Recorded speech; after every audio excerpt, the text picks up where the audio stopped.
The Code of Ethics was adopted in June of 2015. So now the next step is, how can we make the Code of Ethics something that is common in most districts and most schools throughout the country?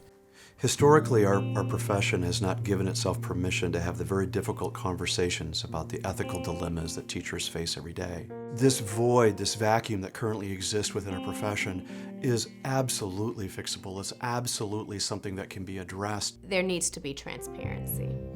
So there needs to be a clear set of ideas of what our school believes is ethical behavior. So we have a clear understanding, everyone knows, but then take that transparency even a little further. In our staff meetings, talk about things openly. We need to allow educators and educational leaders and paraprofessionals and everybody a part of the schooling community to collaborate together. In making the Code of Ethics, the idea was that it was the start of a conversation around what it means to be ethical in the classroom from a practitioner's perspective. And so to continue that conversation, there needs to be ongoing job-embedded training, feedback, and assessments to make sure that that information is learned and practiced. Educational Testing Service is absolutely leading the dialogue in this particular domain. They are the country's largest educational research institution, and they're leveraging that research to inform the profession in the area of educator ethics. As a result of a summit that we held in the Chauncey Conference Center a couple of years ago on educator ethics, we developed a product called ProEthica.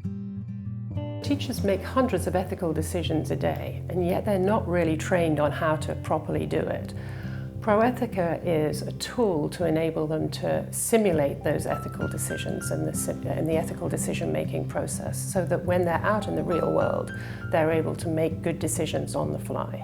As a teacher, I have my own idea about how things should work, as does the person right next door. But if we have a common set of principles that guides our work, we can engage in conversations from the same plane. Let's talk about it openly so that it becomes the norm to hold each other accountable and holding our ethics, up to standard and say, look, this is what we've promised our students, our families, each other. A code of ethics is a starting place.